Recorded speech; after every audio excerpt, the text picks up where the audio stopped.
Imagine waking up one morning to find that the familiar warmth streaming through your window is gone. The streets are still, the sky looks strangely darker than usual, and an unsettling silence hangs in the air. It is not night, yet it does not feel like day either. In this thought experiment, we are asked to imagine the unimaginable, the sudden disappearance of the sun. It is, of course, a scenario that cannot occur in reality.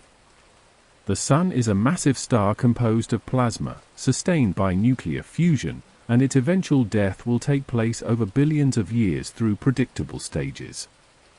It cannot simply blink out of existence in a single moment. Yet sometimes, to better understand our dependence on something so constant, so taken for granted, we must allow ourselves to step outside the boundaries of strict possibility and ask a simple but haunting question: what if? Science thrives on realism and probability, but imagination thrives on possibility. In truth, the sun holds us in its gravitational grip, bathing Earth with energy, driving every system of weather, climate, and life itself. Without it, not only would the mechanics of the solar system unravel, but so too would the fabric of human existence. Still, considering this what if allows us to explore in vivid detail just how fragile our position is, how finely tuned our survival has become to this one blazing star in the middle of the void. In many ways, this is less about the literal disappearance of the sun and more about understanding the interdependence of life and the cosmic forces that sustain it. Framing the impossible is not a contradiction. It is a way of magnifying reality by imagining its absence. If we remove the sun from the equation, even for the sake of speculation, we are forced to confront a cascade of consequences that remind us of its indispensable role. We can calculate how long it would take for darkness to reach Earth, how quickly the temperature would drop, how long plants and animals might endure. But beyond the physics and biology, there is also a human layer to consider: how societies would respond, how fear and wonder might mix, how we might cling to hope when the very definition of day ceases to exist.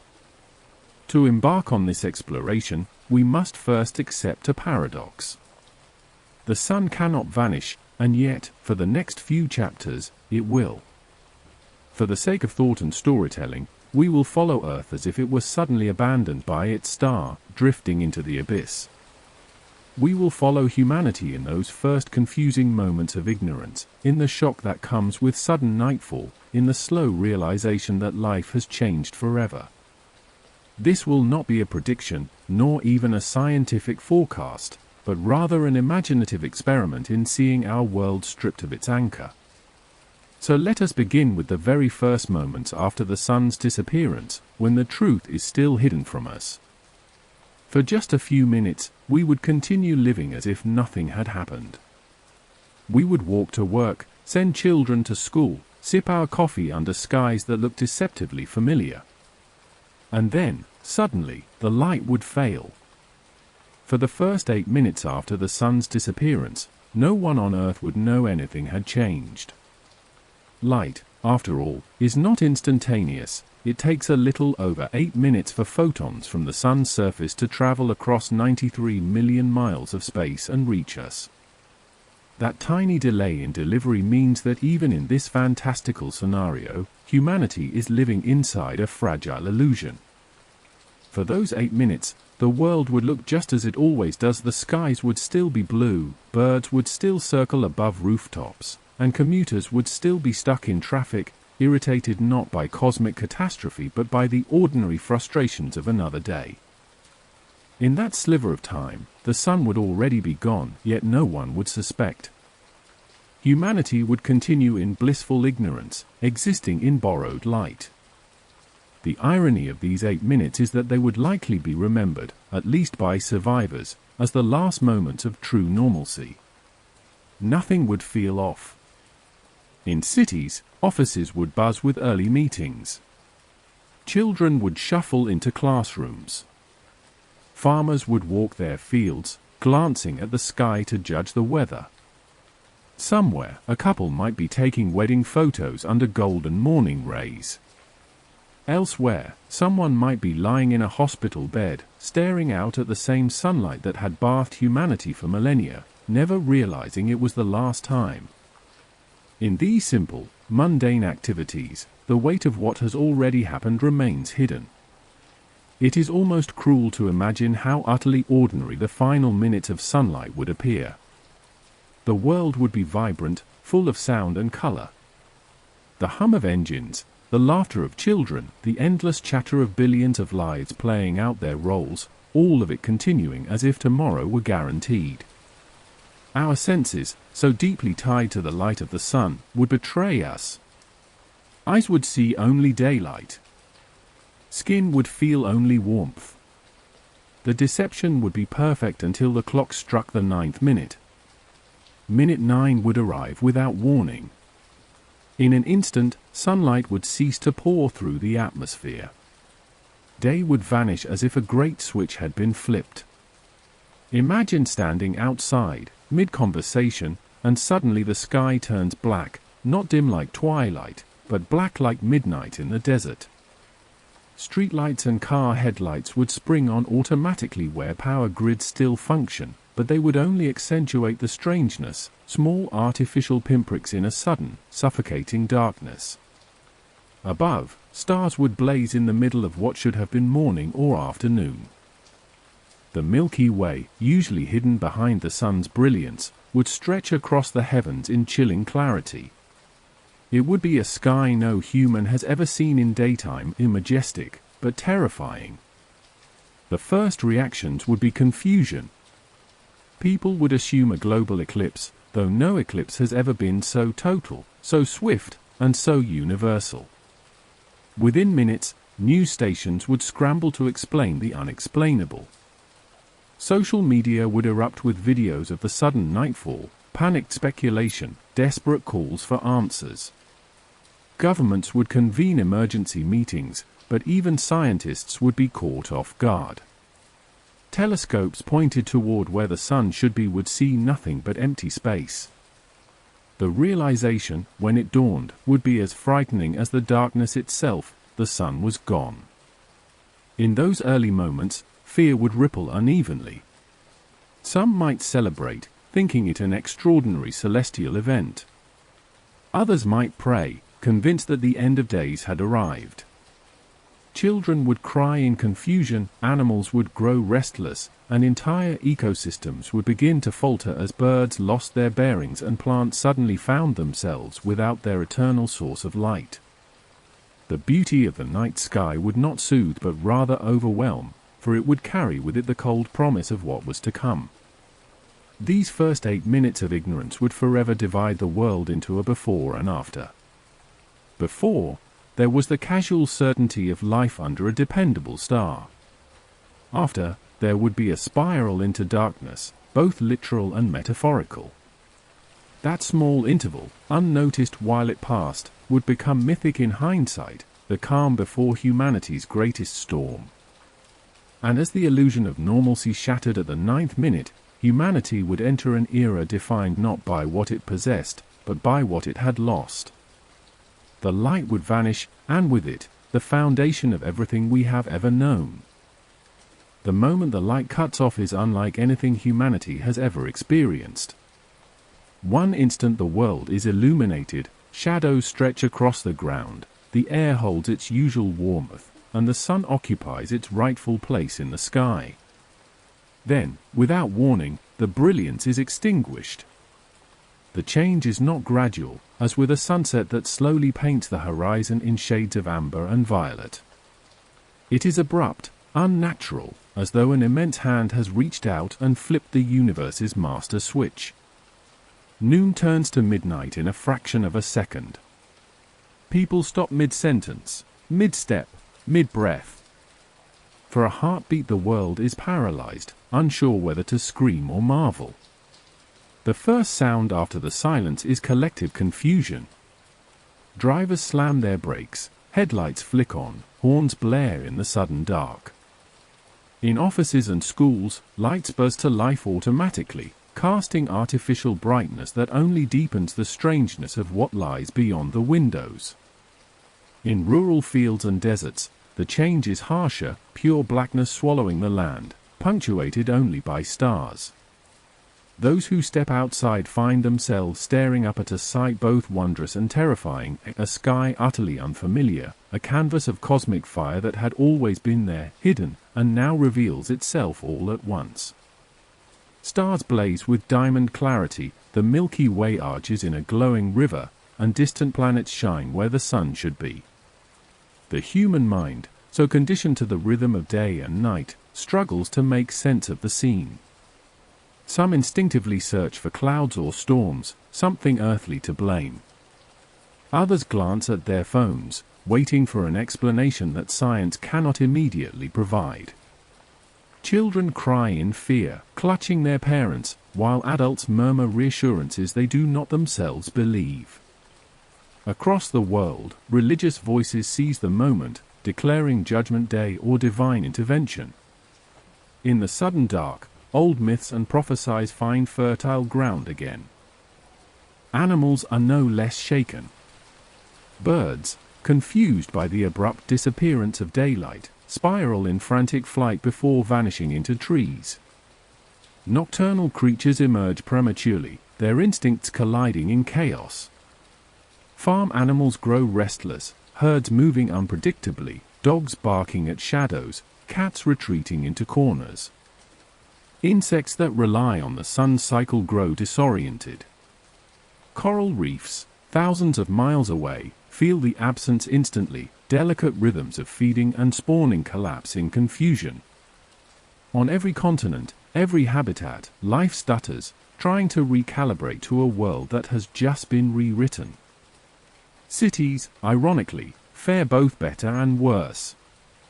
Streetlights and neon signs glow, creating pockets of familiarity, but the backdrop is surreal. Skyscrapers that once gleamed in daylight now rise like dark silhouettes against a starlit void. The contrast is disorienting, like being thrust into a dreamscape. Panic begins to spread on the ground. Emergency services receive floods of calls. News broadcasters switch to urgent reports, voices strained as they try to explain what is happening. Scientists, themselves bewildered, avoid conclusions, their statements laced with hesitation. But the absence of the sun is undeniable, and with every minute that passes, dread deepens. In more isolated regions, where human-made lights do not intrude, the night sky is overwhelming. People who have never seen more than a handful of stars suddenly witness the galaxy in full bloom. There is beauty in it, too much beauty, in fact, for comfort. The sheer scale of the cosmos, revealed in an instant, dwarfs every thought of safety. Where the sun should hang, there is only emptiness, a blank patch in the heavens that seems louder than any presence. It is a void not just of light but of meaning. Governments scramble to maintain order. Some announce temporary explanations, clinging to terms like solar anomaly for astronomical event. Others remain silent, fearful of admitting ignorance. On social media, disbelief wars with terror. Memes and jokes appear in the first few minutes, a desperate attempt to laugh at the incomprehensible, but humor soon gives way to panic. Markets crash. People rush to supermarkets, as if food and water could guard against the abyss opening above them. The psychological shock cuts deeper than the physical. For as long as humanity has existed, the sun has been the ultimate constant. It rose, it set, it warmed the earth, it fed the crops, it guided time. Its disappearance strikes at the core of human stability. If the sun can vanish, then nothing is safe, nothing is certain. It is as though the floor of existence itself has been pulled away.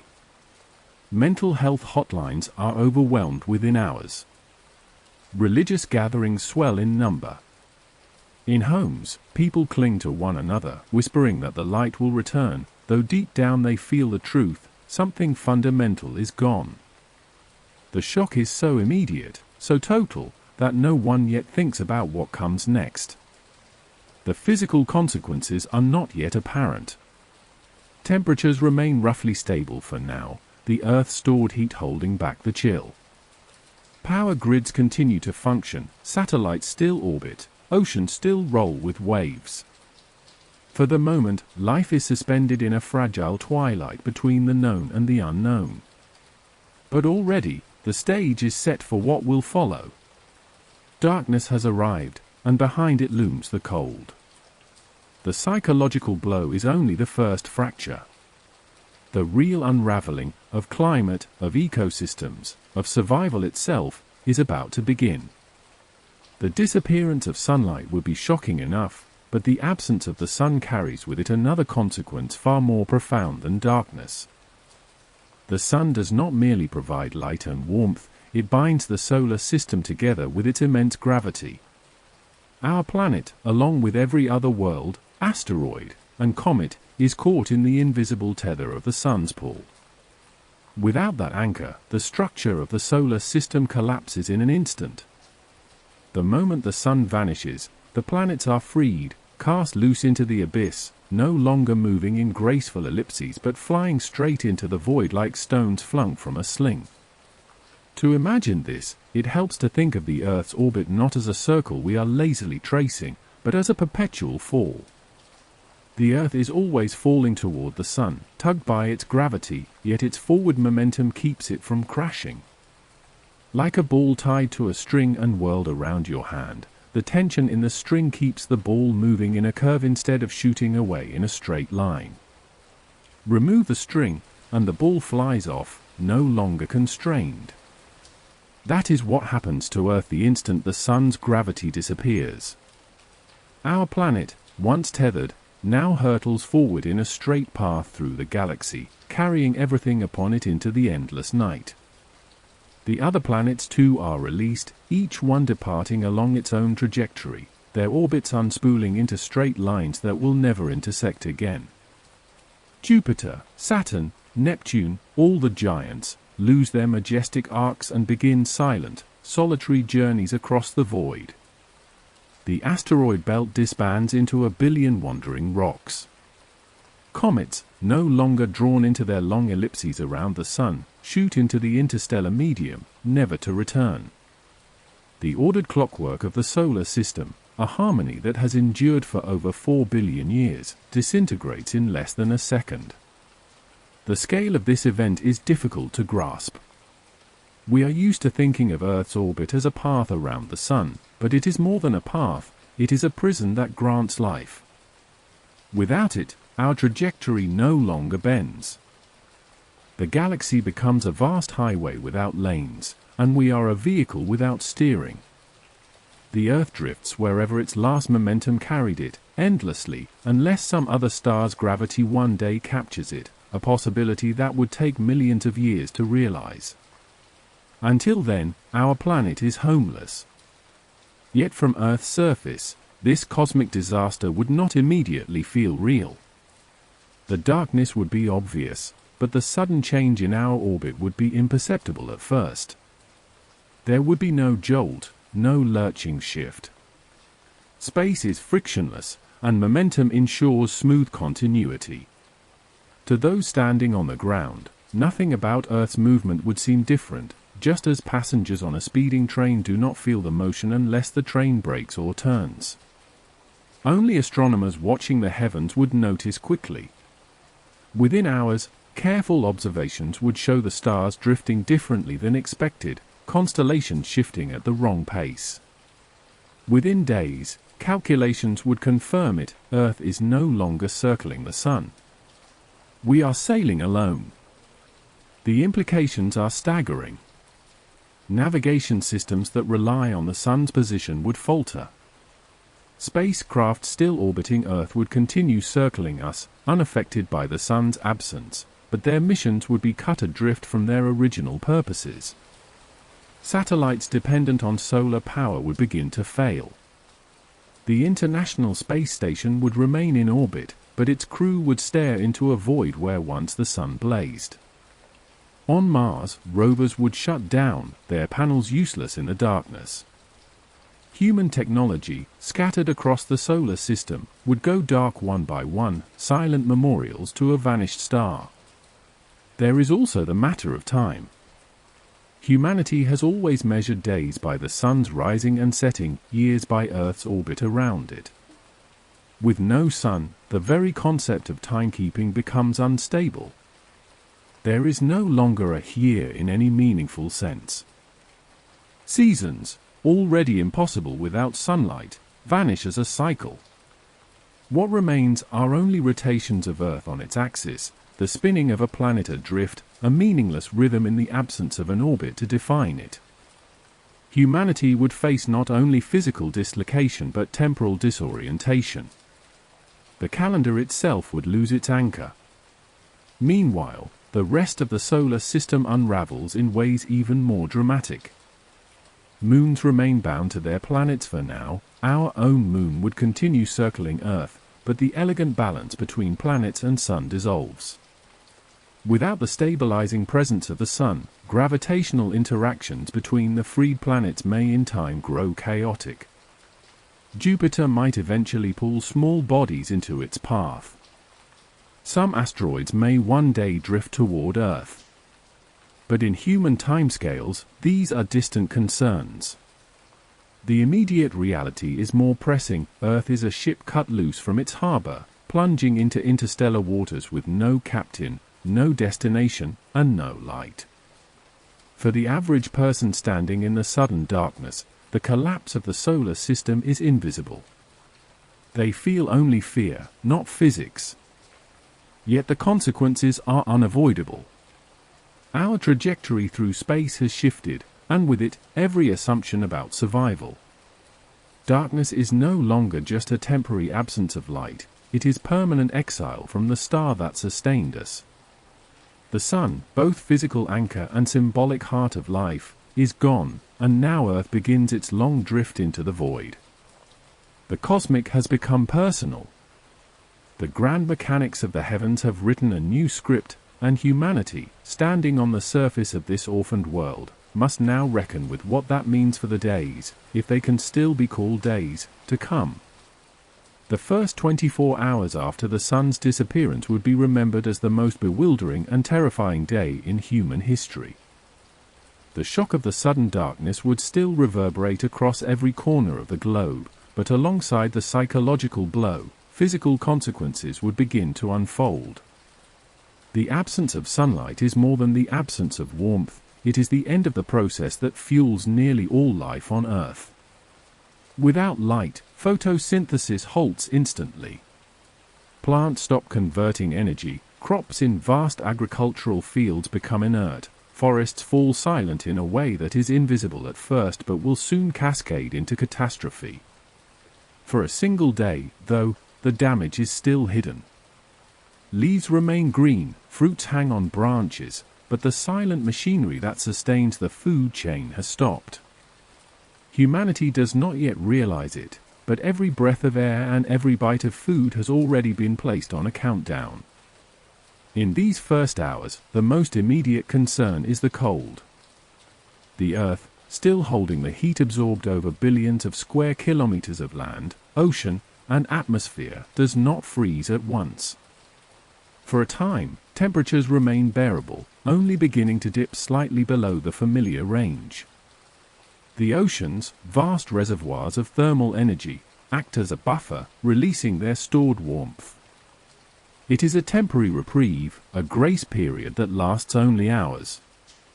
By the end of the first night, many regions would feel a noticeable chill, like an unseasonably cold winter evening. People wrap themselves in coats, light fires, and turn up their thermostats, assuming this is simply a passing anomaly. They cannot yet comprehend that this is the beginning of an irreversible slide. Panic, however, does not wait for temperatures to drop. Human beings are creatures of pattern, and when the most consistent pattern in history, day and night, suddenly collapses, panic spreads faster than reason. Cities erupt in chaos as rumors circulate. Supermarkets are stripped bare in hours as people stockpile canned food, bottled water, batteries, and fuel. Pharmacies are overrun. Gas stations see endless lines of cars. The instinct to hoard, to prepare for an unknown duration of crisis, becomes universal. Those with resources buy everything they can. Those without grow desperate, some resorting to theft or violence. In many countries, martial law or states of emergency are declared within the first day. Soldiers patrol the streets, not to fight invaders but to control their own people. Governments face impossible choices. Leaders appear on television, voices shaking as they urge calm and assure citizens that scientists are working on explanations. They announce rationing measures, power conservation plans, and emergency aid. Behind the scenes, however, chaos reigns.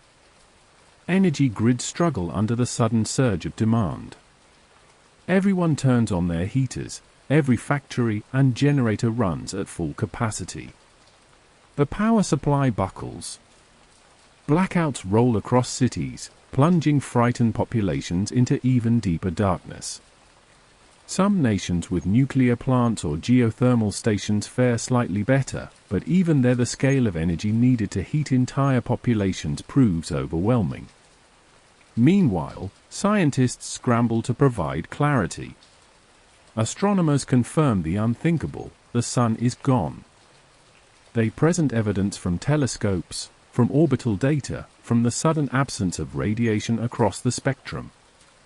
Their words are sober, heavy, almost unbelievable, and yet they carry the ring of truth. Humanity is on its own, drifting. The announcement is met with disbelief by many, rejection by some, and a grim acceptance by others. A divide forms almost immediately between those who cling to rational explanations and those who fall into superstition or denial. Conspiracy theories flourish, some claiming governments engineered the darkness, others insisting the sun will soon reappear. Hope and despair wrestle for dominance in the human imagination.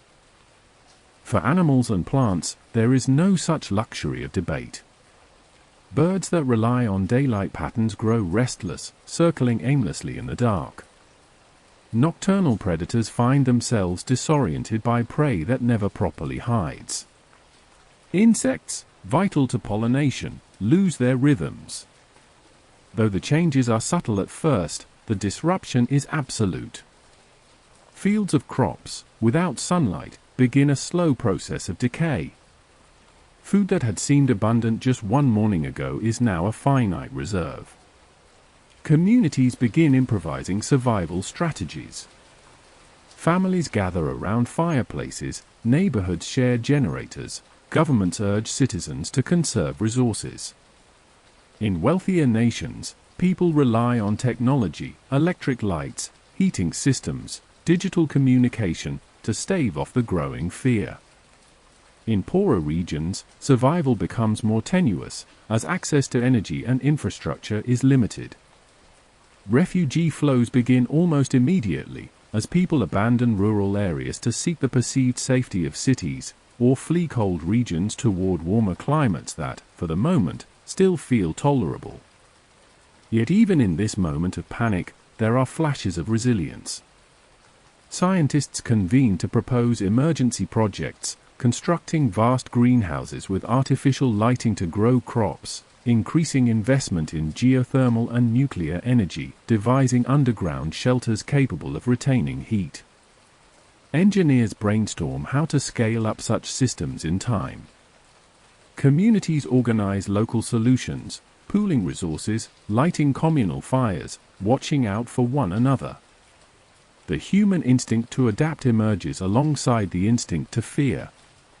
As the first day draws to a close, the shock begins to give way to a grim awareness that this is not a temporary crisis. The sun will not rise tomorrow. The clocks will move forward, but dawn will never come. People lie awake in the darkness, some praying, some crying, others staring silently into the black. The warmth still lingers faintly in the air, but it is already slipping away. This is the final day the Earth feels remotely familiar. From here, the changes will accelerate. What begins as panic in the streets will soon become a battle against the very climate, a fight for survival against a planet that is rapidly freezing.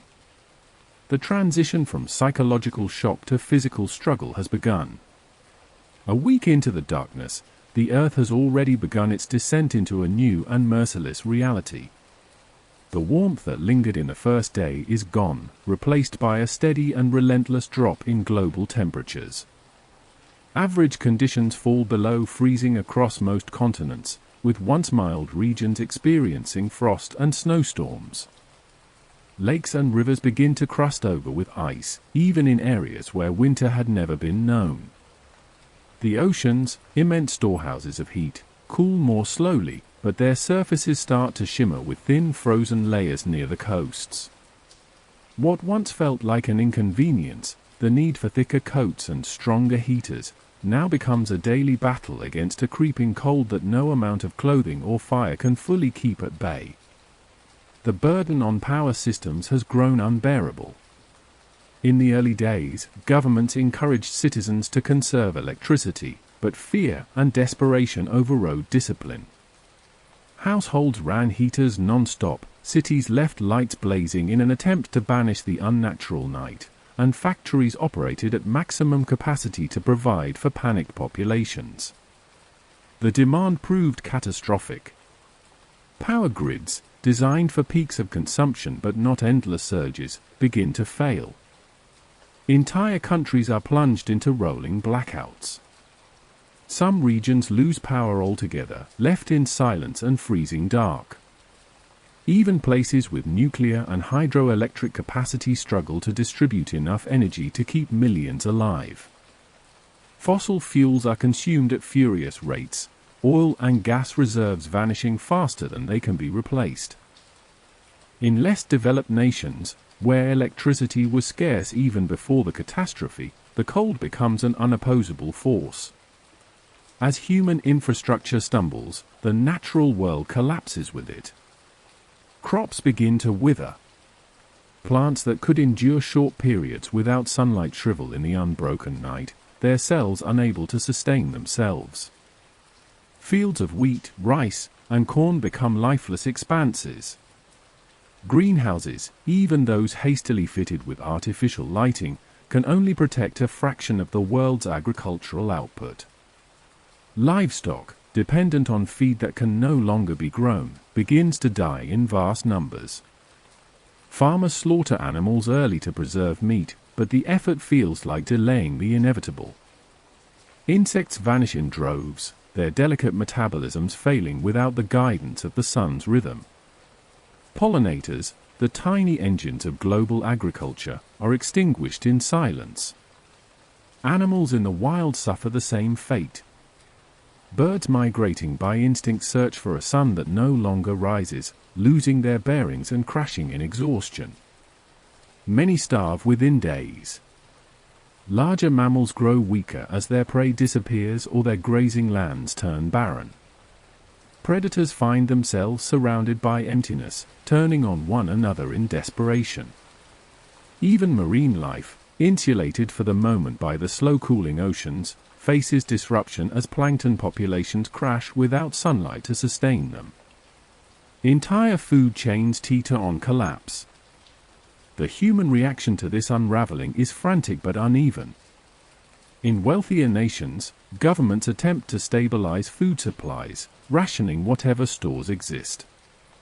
Emergency programs begin to focus on artificial farming, using underground facilities lit by electric lamps powered by whatever energy sources remain. But scaling such systems to feed billions is impossible. In poorer nations, famine spreads within the first week. Aid cannot arrive quickly enough. Borders begin to harden, nations prioritizing their own survival over global cooperation. Refugees surge toward areas still offering warmth or food, but they are met with resistance, sometimes violently. Within communities, fear transforms into grim pragmatism. People learn to layer every scrap of clothing, to cluster in small spaces, to burn furniture and books for warmth. Cities see an increase in fires as improvised heating goes wrong. Medical systems, overwhelmed by cold-related illness and injury, falter under the strain. The elderly and very young die in disproportionate numbers, their bodies unable to withstand the chill. In some places, families huddle in underground stations or basements, creating makeshift shelters where heat from human bodies alone becomes precious. Amid this descent, a strange new rhythm of life begins to emerge. People measure time not by day and night, which no longer exist, but by routine cycles of eating, sleeping, and trying to stay warm. Clocks continue to tick, but they have lost their meaning. Some communities invent new rituals, lighting candles or fires at fixed hours to simulate dawn and dusk, to cling to a semblance of the past. Yet beneath these efforts lies the gnawing understanding that the world as it was is gone. By the end of the first week, the outlines of the future are clear. The Earth is freezing, its ecosystems failing, its human population in disarray. The sun is not coming back, and with its absence the foundation of the food chain is dissolving. What began as shock is hardening into hunger. The collapse of crops and the death of animals foreshadow what is to come, a planet where survival depends not on the cycles of nature, but on humanity's ability to build artificial systems in defiance of the void. The descent into cold is only the beginning, the collapse of sustenance, the unraveling of life itself, waits just ahead. A month without the sun transforms Earth into a world almost unrecognizable. The gradual descent into cold has given way to something far harsher. The deep freeze is no longer a creeping threat but a daily reality. Average surface temperatures plunge to levels far below anything recorded in human history. In many regions, the thermometer reads -30 or 40 degrees Celsius, and in colder climates, the numbers fall even further. Snow and ice blanket vast portions of the continents, not as seasonal visitors but as permanent rulers. Rivers, once flowing with life, are locked in ice from bank to bank. Lakes vanish beneath frozen armor. Even the oceans, those massive regulators of heat, begin to submit. Their vast surfaces develop crusts of ice, stretching for miles out from the coasts. From space, Earth's blue oceans begin to dull, taking on the pallor of a dying world. This transformation is not uniform. The ocean's depths still hold warmth, protected by their sheer size and the slow transfer of heat, but surface ecosystems, those dependent on sunlight filtering through the upper layers, are collapsing. Phytoplankton, the foundation of marine food chains, disappear as photosynthesis remains impossible. The death of plankton cascades upward, fish populations shrink, larger predators starve, and seabirds that once relied on the oceans are long gone, victims of disorientation and hunger. Humanity, once dependent on the oceans for vast amounts of food, faces yet another tightening of resources. The sea, for millions of years a provider, has gone silent. On land, survival grows more precarious. Cities struggle against the cold, burning through dwindling reserves of fuel. Entire power grids, already weakened after the first week, collapse outright in many countries. Blackouts become permanent. Those who can flee toward areas of geothermal activity, places where the Earth itself still radiates heat. Iceland, regions around the Pacific Ring of Fire, and scattered volcanic zones become improbable sanctuaries. Communities cluster around hot springs, geothermal plants, and underground caverns warmed by the planet's inner energy. In these rare zones, life continues in a fragile equilibrium, powered not by the sun but by the ancient fires of the Earth's core. Elsewhere, life above ground becomes nearly impossible. Frost creeps into homes, pipes burst, crops grown under artificial light fail as electricity becomes scarcer. Food rations dwindle. People turn to desperate measures, from raiding frozen supermarkets for scraps to hunting dwindling wildlife. Societies fracture under the strain. In some places, communities band together, sharing resources, building shelters, creating underground networks of survival. In others, violence erupts as the fight for food and warmth grows brutal.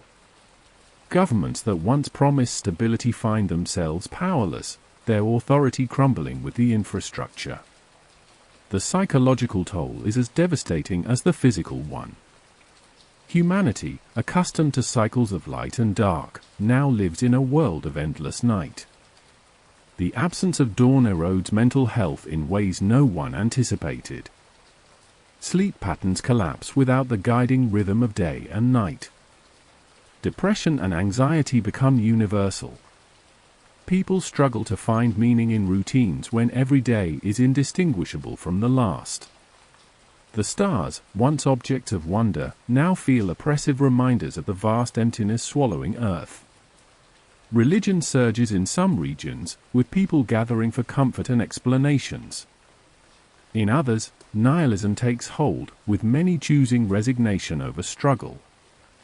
Suicide rates climb. A pervasive sense of hopelessness spreads. If the sun is gone, what is the point of resisting the inevitable? Children, especially, bear the burden. Those born into this world will never see sunlight, never play in its warmth. Their formative memories are of cold, darkness, and fear. The older generations struggle to explain the loss, using stories of what the world once was, though even the words seem hollow against the frozen backdrop outside.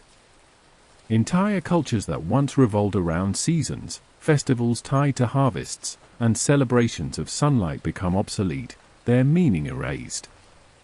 Humanity's shared heritage, bound to the sun for millennia, is reduced to memory.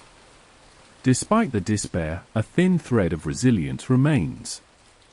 Scientists and engineers continue working in whatever capacity they can, building underground facilities, designing fusion reactors, or experimenting with ways to harness geothermal energy at scale. In some of the surviving communities, there is a fierce determination not to surrender.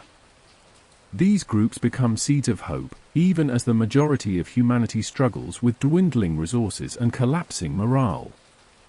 Survival becomes less about comfort and more about stubborn persistence, clinging to the possibility that life can endure even without the sun. Still, the toll on the natural world is undeniable. The ecosystems that once thrived in sunlight are now in collapse. Forests stand lifeless, their trees brittle and leafless. Grasslands become frozen wastelands. Animals that have not already died of starvation or cold retreat underground or perish in silence. The sound of life, once carried in birdsong, insects, and flowing water, fades from the surface. The earth is becoming not just cold, but quiet. This silence is perhaps the most haunting change of all, as humanity realizes it is bearing witness to the death of a living planet. At the end of the first month, survival is no longer about waiting for the sun's return, it is about adapting to a new reality in which the sun is gone forever. The food chain, already fractured, is collapsing in earnest. The oceans, once protectors, are turning into tombs. The land is barren, the sky starless save for the distant points of light that cannot warm us. The psychological wounds deepen, and yet the necessity of endurance pushes humanity forward. The world is frozen, ecosystems are dying, and the question is no longer whether life will return to normal, but whether life of any kind can continue at all. The disappearance of the sun brings an immediate halt to photosynthesis, the process that has sustained life on Earth for billions of years. At first, the change is invisible. Plants still appear green, their leaves intact, their stems upright. But inside, the machinery of life has gone silent. Chloroplasts, starved of light, cease producing energy. The sugars and starches that once fed growth and repair are no longer generated. For a few days, some plants continue to function on stored reserves, but by the end of the first month, most have exhausted their energy supplies. Leaves wither and fall, stems collapse, and entire forests turn from vibrant ecosystems into graveyards of brittle wood. Fields of crops lie wasted, their seeds never sprouting, their stalks never maturing. The death of plant life sets in motion a chain reaction that reaches across the biosphere. Without photosynthesis, the steady replenishment of oxygen in the atmosphere ceases. For humanity and other animals, this change is not immediate. Earth's atmosphere is vast, and its oxygen content will not vanish overnight. It takes years for significant depletion to occur. Yet the decline begins the moment photosynthesis stops, an invisible countdown that adds another layer of inevitability to the planet's collapse. Oxygen that is consumed by breathing, combustion, and decay is no longer replaced. Over time, levels will fall, and breathing will become increasingly difficult. The very air itself, once taken for granted as abundant and inexhaustible, becomes a dwindling resource. Even before oxygen scarcity becomes critical, the absence of plants tears apart ecosystems. Herbivores, deprived of their food source, die in waves. Grazing animals collapse from hunger, their bodies littering frozen landscapes. Carnivores follow soon after, losing their prey to starvation. Insects that depend on plants for nectar or shelter vanish in staggering numbers, accelerating the collapse of pollination networks. Soil microbes, fungi, and scavengers feed on the sudden abundance of dead organic matter, but even they cannot restore balance without the sun's input of energy. The food web, once a delicately balanced structure, unravels piece by piece. The oceans fare no better. Phytoplankton, the tiny photosynthetic organisms that form the base of marine ecosystems, die quickly without light. Their absence disrupts not only the food supply for countless fish and marine mammals but also the balance of oxygen production. On Earth today, more than half of atmospheric oxygen is generated by phytoplankton. Their extinction accelerates the planet's suffocation. With every passing week, the oceans grow quieter, their teeming diversity fading into stillness. For humanity, the collapse of photosynthesis is both a practical and existential blow. Food sources are disappearing, and with them the assurance of survival. But it is also the loss of the planet's great lungs, the forests and oceans that once breathed life into the atmosphere. People begin to grasp that even if they can endure the cold, even if they can build underground shelters and generate artificial heat, there is another threat looming, one that no fire or machine can easily overcome.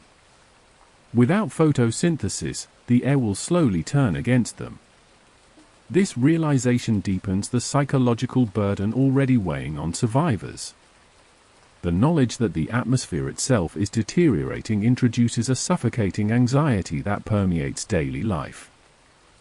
It forces governments, scientists, and communities to shift their focus.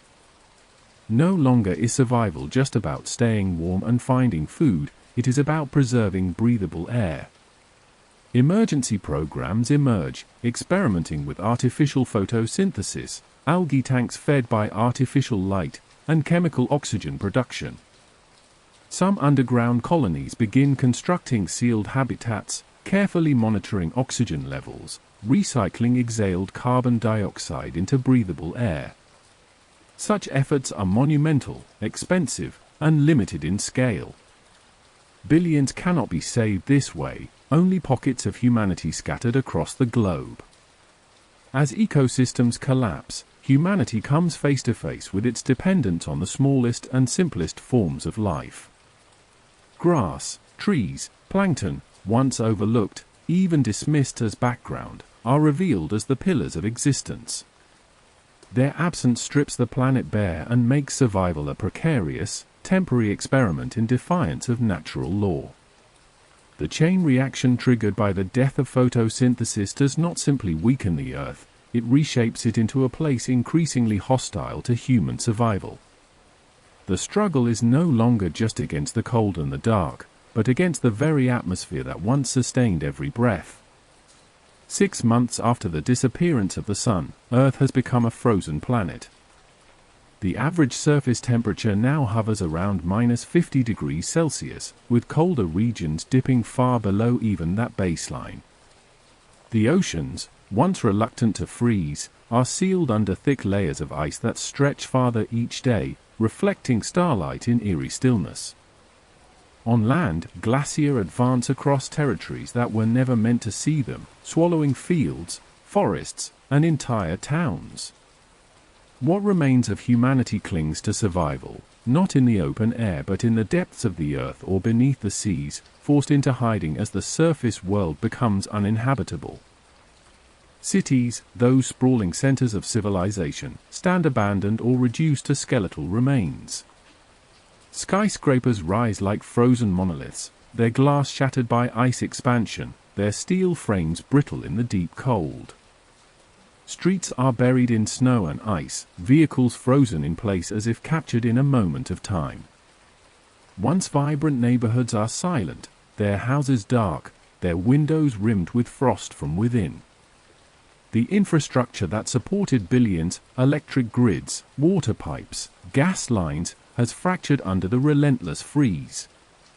Even in places that once pulsed with life 24 hours a day, the silence is absolute. The exodus from these cities began gradually, but by the 6th month it became complete. Those who could fled downward, into basements, tunnels, subway systems, and hastily constructed underground shelters. Entire populations migrated beneath the ground, creating cramped, dimly lit colonies where warmth could still be retained and shared. Old mines were reopened, not for minerals but for shelter. Natural caves became new villages. In volcanic regions, lava tubes provided relatively stable temperatures and protection from the surface cold. Humans who once ruled the open plains, the seas, and the skies now live like burrowing animals, dependent on rock and soil for survival. In parallel, undersea colonies that were once experimental projects become lifelines. Habitats anchored to the ocean floor, originally designed for research or resource extraction, suddenly become refuges.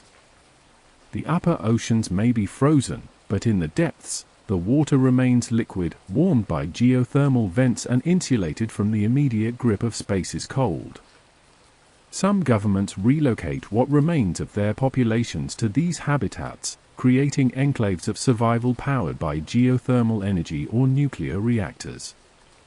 Life beneath the waves is claustrophobic, but for many, it is the only option left.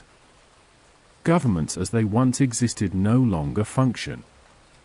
Nation-states built on trade, industry, and the rhythms of agriculture have collapsed under the combined weight of famine, migration, and infrastructural breakdown. In some regions, remnants of governments reorganize as survival coalitions, alliances less concerned with borders and politics than with managing dwindling resources and keeping order underground. Former enemies cooperate when geography forces them into the same geothermal refuge. Elsewhere, power vacuums give rise to local warlords or councils, leadership forged not by ideology but by whoever can provide heat, food, and oxygen. Democracy, authoritarianism, and every shade in between adapt to the new conditions or vanish. Communication between these fragmented human enclaves is sporadic. Satellites still orbit, providing limited contact, but maintenance has become nearly impossible. Ground-based infrastructure is ruined. The Internet, once a near-infinite stream of connection, has dwindled to a fragile, patchy network. Messages between colonies are delayed, often corrupted, and sometimes lost altogether. Humanity's voice, once loud and instant, has become muted whispers carried through the dark. Daily life is defined by scarcity and discipline. Underground shelters are packed with bodies, their walls sweating condensation from the contrast between inner warmth and outer freeze. Energy is rationed carefully, lamps are dim, heat is kept barely above survivable, and food is distributed in measured portions. Artificial farming using hydroponics and artificial lights continues where possible, but the scale is too small to support billions. Populations shrink drastically as famine, disease, and cold claim millions more. In some places, cannibalism is whispered about, though proof is rare and terrifying. Families fracture under the stress of survival, but communities also forge deep bonds, recognizing that only cooperation can sustain them. Psychologically, the 6-month mark represents a turning point. The hope that the sun might somehow return has evaporated. People no longer look upward expecting dawn. The sky has become a place of dread rather than expectation. Instead, humanity adjusts to its new identity, a species living in the dark, dependent on technology and ingenuity to preserve what little warmth and oxygen remain. Religion, myth, and philosophy evolve rapidly. Some frame the catastrophe as a punishment, others as a test, and still others abandon all belief in meaning. Children born in this time know nothing of sunlight or open air, only tunnels, lamps, and the distant stories of what was. Yet resilience persists. Human beings adapt with stubborn determination. Engineers design new geothermal systems, scientists experiment with artificial ecosystems, and communities share knowledge across whatever channels remain. The species does not surrender easily. Though the surface is lost, underground networks buzz with fragile hope. The Earth above, however, is slipping beyond recovery. Its frozen crust deepens daily, its ecosystems gone silent. The chain reaction that began with the loss of sunlight has culminated in a world where survival is only possible in places where the planet itself provides heat from within. Humanity has been driven inward and downward, leaving the surface to the ice. The transition is stark, from the wide open world under a sunlit sky to narrow caverns and sealed undersea domes. What lies ahead is uncertain, but the path is clear. The surface world is no longer for humans, survival now depends on the realms hidden beneath it. Humanity's survival in a world without the sun becomes an experiment in defying nature itself. By the 6-month mark and beyond, the realization is inescapable: the surface of the earth is no longer habitable, and it will not be again. Those who remain must turn inward, to the earth's heat, to the atom, and to ingenuity born of desperation. Every community that endures does so because it has found ways to generate energy, produce food, and sustain hope without the guiding light that shaped all of history. The most immediate tool is nuclear power. Across the globe, surviving governments and coalitions pour resources into maintaining and expanding nuclear reactors. These installations, once controversial and often decommissioned, are resurrected as lifelines. Communities form around them, clustering in the zones where warmth and electricity can be reliably produced. Engineers are among the most valuable members of these enclaves, their knowledge of fission reactors treated as sacred lore. Entire new cultures develop around nuclear plants, their humming cores representing not just power but survival itself. Yet even nuclear fuel is finite. Stockpiles are guarded with fanatical vigilance, and raids on fuel transport convoys become flashpoints of conflict. Where one colony sees hope in carefully rationed uranium, another sees an existential prize worth bloodshed. Parallel to fission, geothermal energy becomes the second pillar of survival. Wherever volcanic activity or geothermal vents exist, humans flock to harness their heat. Iceland, the Kamchatka Peninsula, East Africa's Rift Valley, and parts of the Pacific Ring of Fire transform from marginal regions to refuges of relative abundance. Boreholes are drilled deeper, pipelines are expanded, and improvised power plants emerge in places where only hot springs once bubbled. The Earth itself becomes both prison and provider, a source of life-sustaining warmth to those clever enough to tap into it. However, these regions cannot accommodate everyone. most of humanity lives far from tectonic activity, and migration across a frozen wasteland is perilous at best. Those who cannot reach geothermal zones must depend on other, less stable means of survival. Beyond the established technologies of fission and geothermal, there are bold attempts to realize the dream of fusion energy. For decades before the catastrophe, fusion had been pursued as the holy grail of clean, limitless power. With the sun gone, the irony of trying to recreate a star in miniature becomes painfully obvious. Research centers that survive the initial collapse become centers of feverish activity, staffed by scientists who know that success could mean humanity's continuation while failure might mean its extinction. Massive resources are diverted into these projects, and early prototypes are rushed into operation under desperate circumstances. Some fail spectacularly, consuming resources with no result. A handful succeed, producing fragile sparks of progress.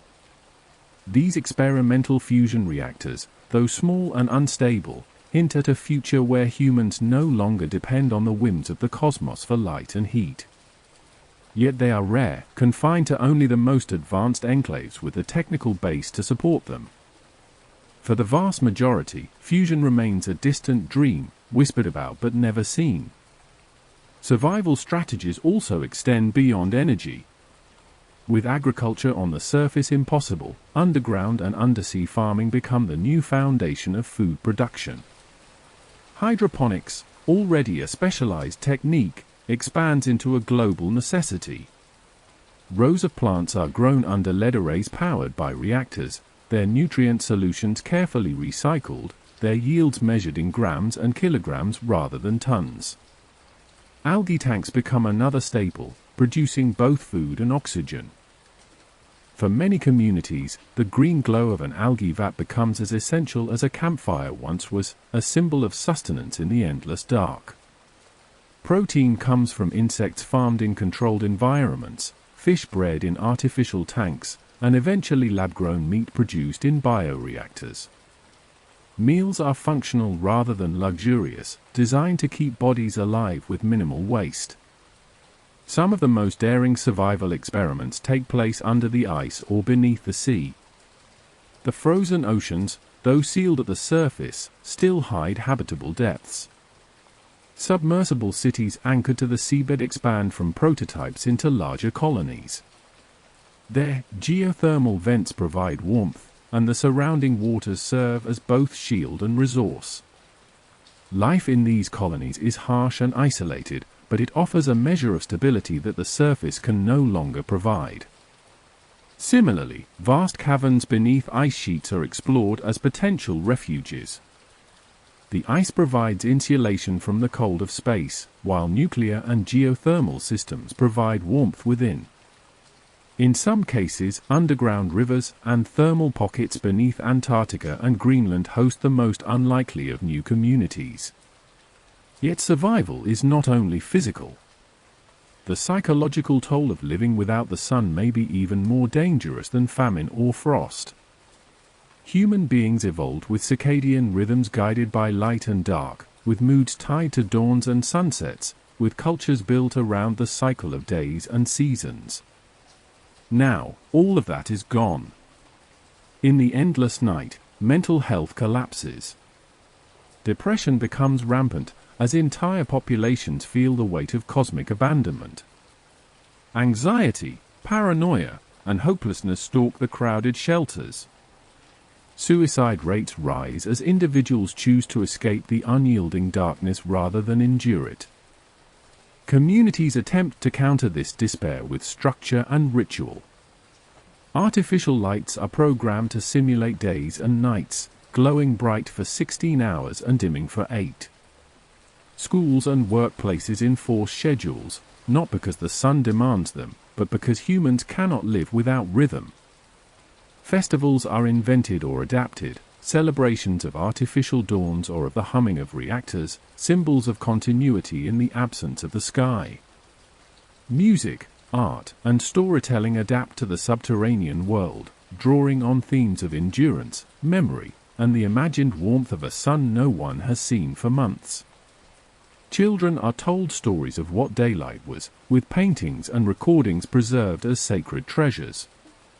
But for those born after the catastrophe, the sun becomes more myth than memory, a concept as abstract as Olympus or Eden.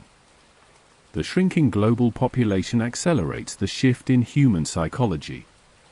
From billions, humanity dwindles to hundreds of millions within a year, concentrated in surviving colonies. Entire cultures vanish as smaller nations fail to secure their people. Languages disappear, traditions are forgotten, and global diversity contracts sharply. What remains is a patchwork of enclaves, some fiercely independent, others bound together by fragile alliances. The loss of so many lives weighs heavily on survivors, shaping a worldview defined by scarcity and fragility. To live in this age is to understand mortality not as an individual fate but as a collective condition. The species itself is precarious, always one reactor failure or crop collapse away from extinction. This new way of life reshapes what it means to be human. People no longer measure success in wealth, expansion, or conquest, but in survival, cooperation, and the preservation of knowledge. Scientists and engineers become cultural heroes, their discoveries celebrated as lifelines. Farmers of hydroponic crops and caretakers of algae tanks are revered, their work as vital as any soldier's. Leadership is judged by the ability to secure warmth, food, and hope. Humanity, once oriented toward growth and progress, now orients itself toward endurance. From nuclear plants to geothermal wells, from algae vats to fusion experiments, these strategies sustain the scattered remnants of the species. But they cannot change the stark truth: the global population is shrinking, and it will continue to shrink. Each year, fewer survive the hunger, the cold, and the despair. The struggle is not to save everyone, it is to save enough that humanity endures at all. The transition is unavoidable, from the broad sweep of billions to the fragile survival of enclaves. What was once a global civilization is becoming a species of scattered survivors clinging to the edge of possibility. 1 year after the disappearance of the sun, Earth is no longer the blue and green planet that once glowed with life from orbit.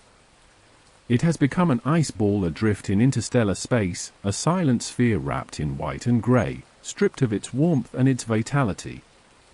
From above, the transformation is complete.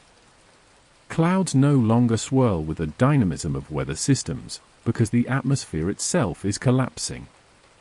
What little light remains comes not from the sun but from the distant stars, cold pinpricks that offer beauty but no heat. Earth has joined the long, dark procession of frozen worlds wandering the galaxy, a body untethered, without a parent star, carried forward by inertia into the endless void. On the surface, the changes are catastrophic beyond recognition. The atmosphere, once a mixture of gases that supported breathing and weather, has begun to condense and fall as snow and frost. Carbon dioxide, nitrogen, and oxygen, gases that were invisible in the air, now collect as icy deposits on the ground. Air pressure drops steadily, making the surface less and less survivable for any exposed humans or animals. The sky, once the canvas of blue daylight and fiery sunsets, is an unbroken black, filled with unfamiliar constellations as Earth drifts into a different neighborhood of the galaxy. Winds no longer howl across continents, because the dynamics of heat and pressure gradients have collapsed. The world is still, hushed, as if frozen not only in matter but in motion. The oceans, too, are unrecognizable. By the first year, their surfaces have frozen entirely, with ice sheets stretching across every sea and bay. These layers thicken by the week, crushing ships and consuming coastlines. In some places, the ice is miles deep, reaching downward into what were once the warm currents of the ocean's heart.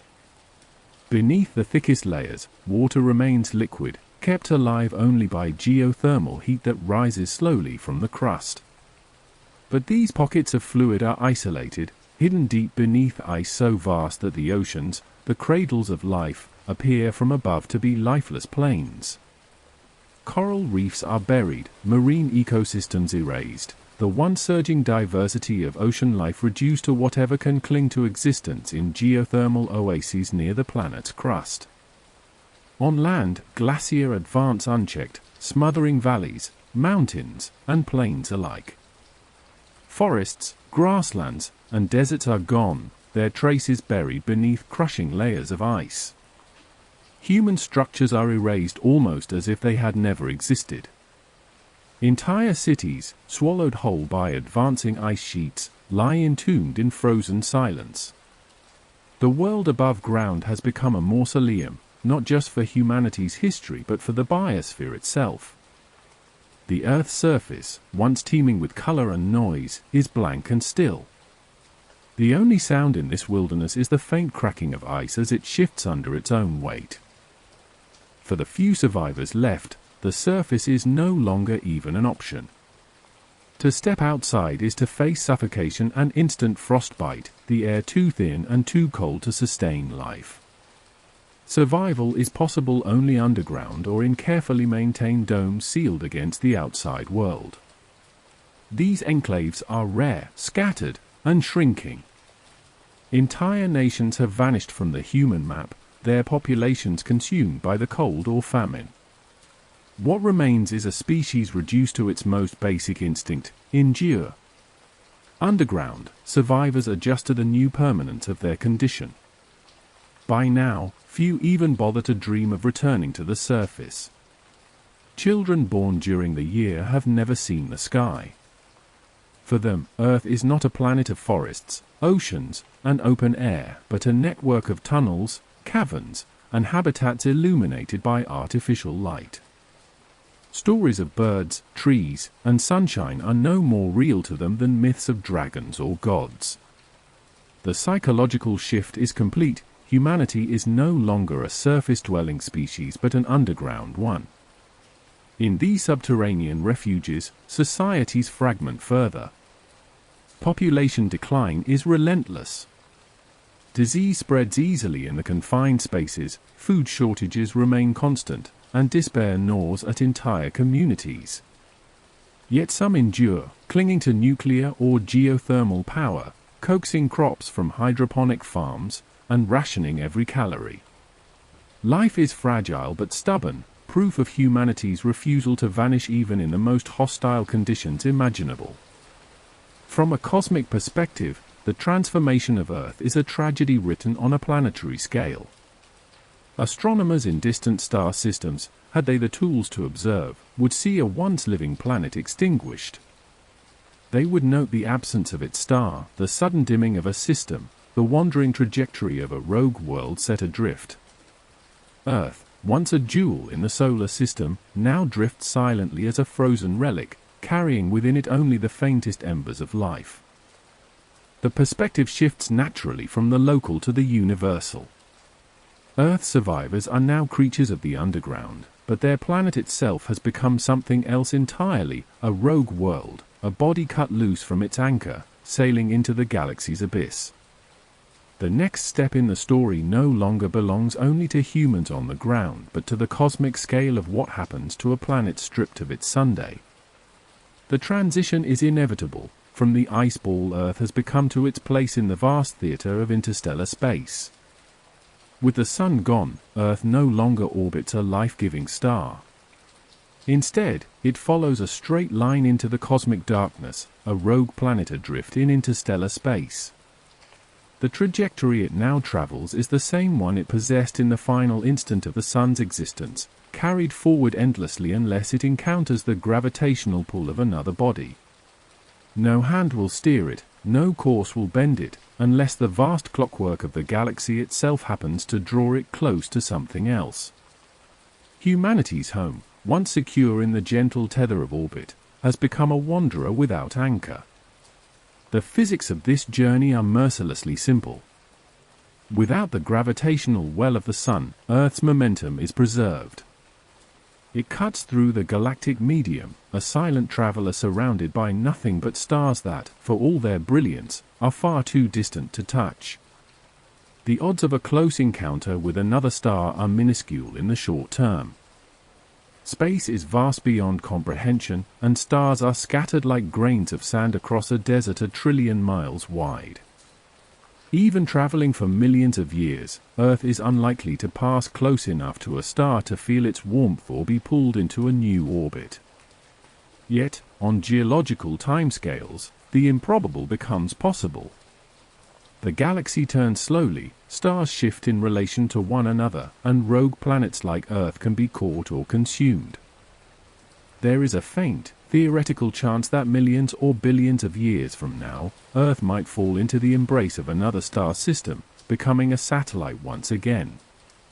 Astronomers of the old world once debated such possibilities in the abstract, wondering how many rogue planets might drift unseen between the stars. Now Earth itself is one of them, a case study in real time. If humanity, or some fragment of it, still exists deep underground, it becomes the most unusual of civilizations, one living not on a planet in orbit but on a planet in transit.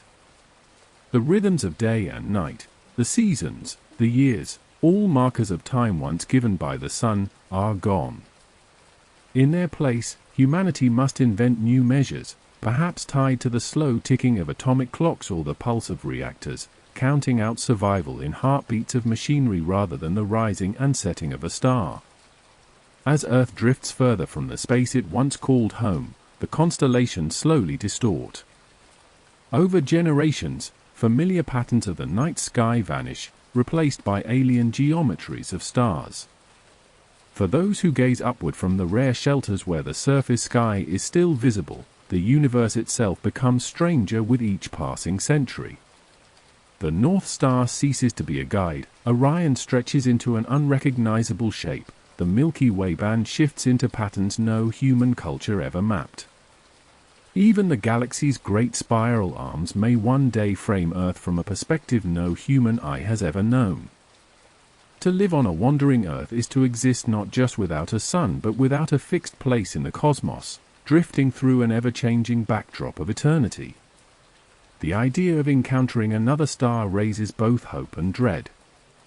On the one hand, passing near a star could thaw the planet, reignite its atmosphere, and even restore the possibility of surface habitability. A new sun, however distant, might breathe warmth back into Earth's crust and oceans. On the other hand, such encounters are dangerous. The gravitational pull of a passing star could tear Earth apart, fling it into interstellar voids even colder and lonelier, or hurl it into a fiery collision with another body. The cosmic lottery does not promise benevolence, it promises only chance. To imagine Earth's future is to imagine an endless series of risks played out over spans of time no human can directly experience. In the meantime, Earth's new identity as a rogue planet has philosophical consequences as profound as the physical ones. Humanity, if it endures in underground colonies, must reckon with what it means to live without a sky that governs life. Civilizations have always looked outward, drawing meaning from the heavens, mythologies from constellations, calendars from lunar cycles, religions from the sun itself. Now the heavens are mute. The sun is no longer a god in the sky but a ghost in memory. The stories must change, because the cosmos has changed. Survival without the sun forces a new cosmology, one in which humanity does not see itself as children of light but as keepers of fire in the dark, self-made stars clinging to a frozen world. There is a strange symmetry in this.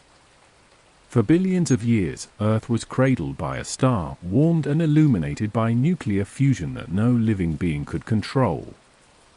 In the sun's absence, if humanity succeeds in mastering fusion energy, it becomes the creator of its own star, an echo of the cosmic process on a human scale. The Earth may wander cold through space, but its people carry fragments of starlight within their reactors, tiny suns in metal shells, sustaining life against the universe's indifference. Philosophically, this transforms the human story from one of dependence to one of agency. The sun may have given Earth its first breath, but if humans learn to survive without it, they become something entirely new, a species that can live not because of a star, but in spite of its absence. From a cosmic perspective, Earth is now an exile. Yet exile is not always the end of a story. The wandering Earth becomes a metaphor for persistence, a planet stripped of its anchor but not stripped of meaning. For those few who endure, every day lived in the dark is an act of defiance, a statement that life can adapt even to the most unthinkable of losses. The path ahead is endless, the odds long, the dangers immense. But so long as Earth drifts, carrying its frozen crust and its hidden pockets of warmth, the possibility of continuity exists. And so the planet sails onward, its fate unresolved, its journey infinite. In this wandering state, Earth ceases to be only a scientific curiosity and becomes a mirror for human reflection. The universe is vast, stars are countless, and meaning is not given but made. What began as a catastrophe, an impossible disappearance of the sun, becomes, in time, an invitation to rethink existence itself. The transition is natural, from the physical trajectory of Earth across the stars to the deeper philosophical questions that arise when a species finds itself alone in the dark, tasked not only with survival but with the creation of new reasons to endure. The disappearance of the sun, though only a thought experiment, reveals in stark relief just how utterly dependent life on Earth is upon that single star. Every breath of air, every sip of water, every grain of food is tied in some way to the sun's radiance. The warmth that allows liquid water to flow, the light that drives photosynthesis, the energy that shapes winds and ocean currents, all of it is solar in origin. Without it, Earth becomes a dead rock hurtling through the void, stripped of the delicate balance that has made it a cradle of life for billions of years. To imagine Earth without the sun is to confront how fragile the conditions of habitability truly are. Ecosystems, which often seem resilient because they can adapt to drought, fire, or storms, prove helpless in the face of the sun's absence. Plants perish within days to weeks, unable to carry out photosynthesis. The collapse cascades outward, herbivores starve, predators follow, and complex webs of life unravel into silence. Oceans, once vast reservoirs of biodiversity, freeze from the top down, smothering marine life. Even microbial life, among the most enduring and adaptable of organisms, dwindles as its sources of energy vanish. The interdependence of Earth's biosphere, evolved under the constancy of solar energy, cannot simply rewire itself in the dark. What centuries of human impact have only begun to unravel, the slow loss of species, the creeping change of climate, is dwarfed by the instant annihilation brought by the absence of sunlight. The lesson is clear: without its star, Earth is nothing more than a stage emptied of its cast. For humanity, the scenario also highlights the limits of preparation. Could we, in theory, prepare for the loss of the sun? The scale of the challenge suggests otherwise. While technologies such as nuclear power, geothermal systems, or even theoretical fusion reactors could sustain small enclaves, they cannot replace the sun's omnipresent generosity. No human-made system can replicate photosynthesis on a global scale or maintain the balance of an entire biosphere. Hydroponic farms and artificial light could feed some people, but not billions. Underground cities might preserve fragments of civilization, but not the full breadth of human culture. Preparation might ensure survival for a fraction of humanity, yet the vast majority of life on Earth would remain vulnerable. The scenario underscores not only our dependence on the sun but also the humbling truth that some forces are beyond the reach of even the most advanced technology. At the same time, there is value in imagining how to mitigate such absolute dependence. The thought experiment serves as a reminder of the importance of diversification and resilience, not just in energy sources but in how societies structure themselves. Even now, as humanity faces lesser but still immense challenges like climate change, the lesson carries weight. Over-reliance on a single system, be it fossil fuels, fragile ecosystems, or the sun itself, leaves us exposed. The sun is dependable on human timescales, but the story of its hypothetical disappearance warns us against complacency. Preparing for the unimaginable may not mean surviving the loss of a star, but it does mean recognizing the limits of our control and the need for adaptability at every level. From a broader perspective, the loss of the sun reframes our understanding of life in the universe. If existence here is so dependent on a star, then it follows that countless other worlds may live and die by the same rules. Stars ignite and burn out across the galaxy, and with each one, the ecosystems and civilizations that depend on them rise and fall. In this sense, Earth's reliance is not unique but universal. Life itself, wherever it appears, is likely tied to stellar light. The cosmic stage, then, is one of both abundance and fragility, billions of stars, billions of potential cradles for life, but each one subject to the same vulnerability. This realization sets the stage for a wider cosmic reflection. The disappearance of the sun is more than a story of physical collapse, it is a reminder of humanity's place in the universe. Our existence is contingent, delicate, dependent on forces we cannot control.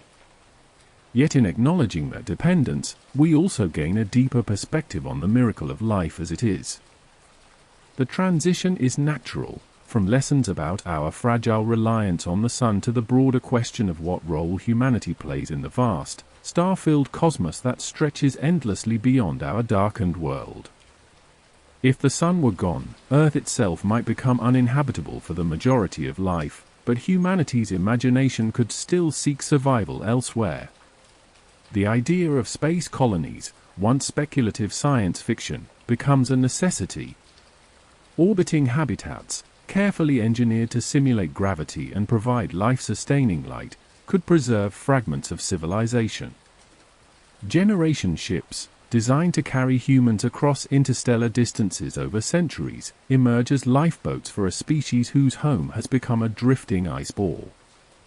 In these artificial worlds, every element of life, air, water, food, energy, must be manufactured and maintained, a monumental task but one that is, in principle, possible with sufficient knowledge and resources.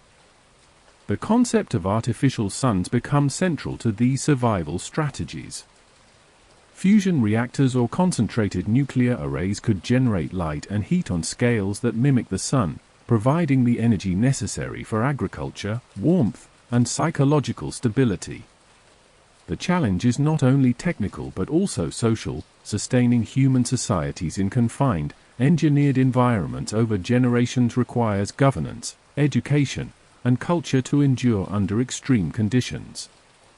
The psychological toll of leaving Earth's sky behind, of living permanently under artificial stars, could be as severe as the physical challenges.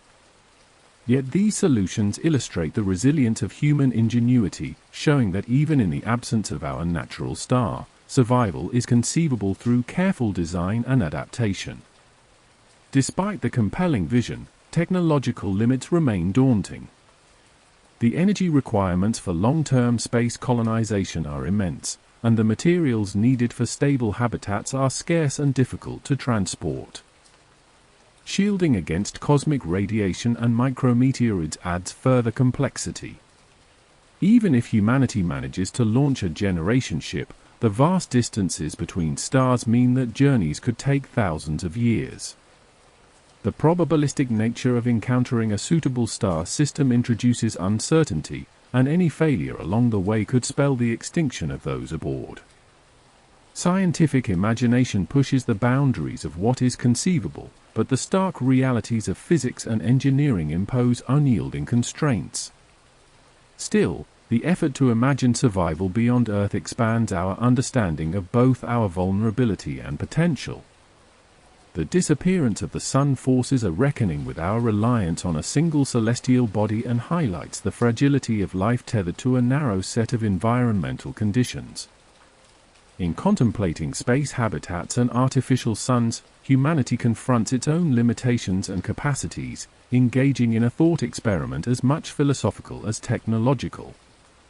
It raises profound questions. What lengths are we willing to go to preserve our species? How much of Earth's culture, language, and knowledge can be maintained in a small, isolated population? What trade-offs between survival and freedom must be accepted in such engineered worlds? From a cosmic perspective, these considerations redefine the meaning of home. Earth, once the unquestioned cradle of life, becomes a point of origin rather than a permanent residence.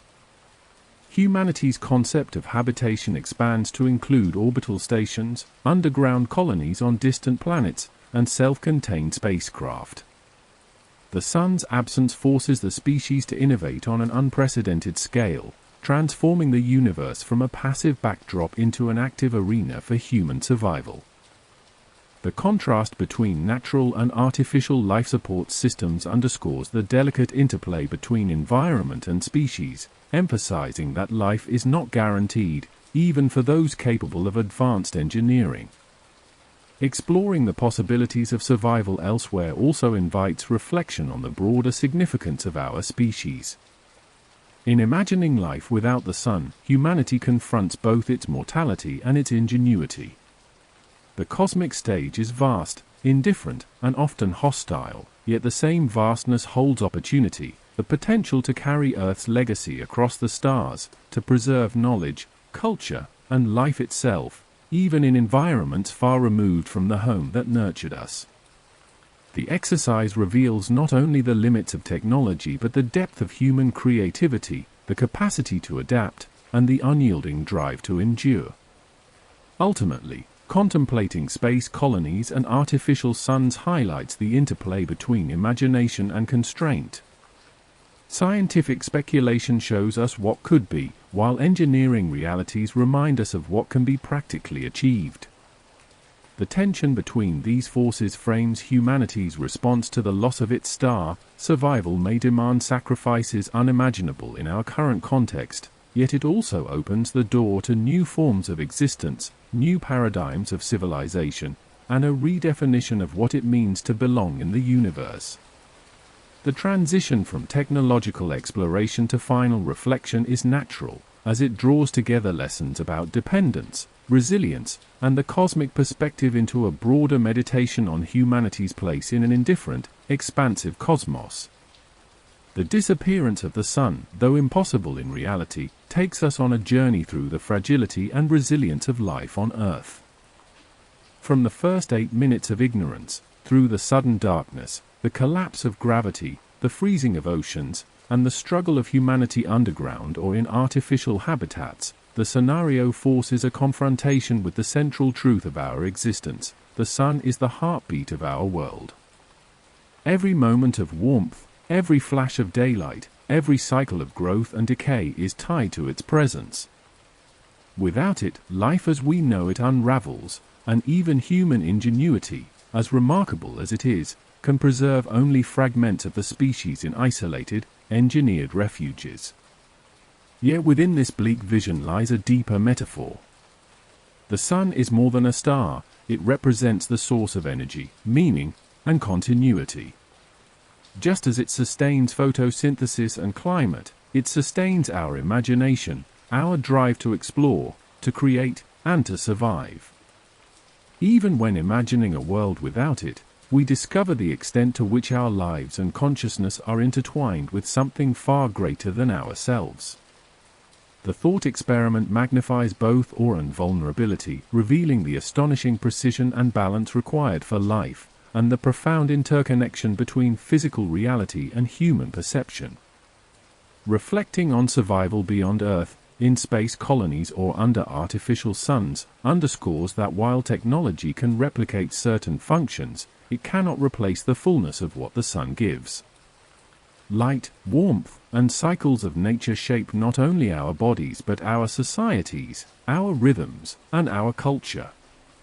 Losing the sun is not merely a loss of energy, it is the loss of context, of orientation, of the natural stage upon which life performs its intricate dance. In this sense, the sun becomes symbolic of all conditions necessary for flourishing, and its absence dramatizes the dependence embedded in every aspect of existence.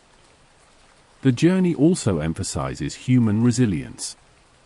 Even in a drifting, frozen Earth or on distant habitats orbiting other stars, the instinct to survive, to adapt, to preserve knowledge and culture, shines like a metaphorical sun within us. It is this internal sun of ingenuity, cooperation, and hope that allows humanity to endure, even when the natural star that gave life is gone.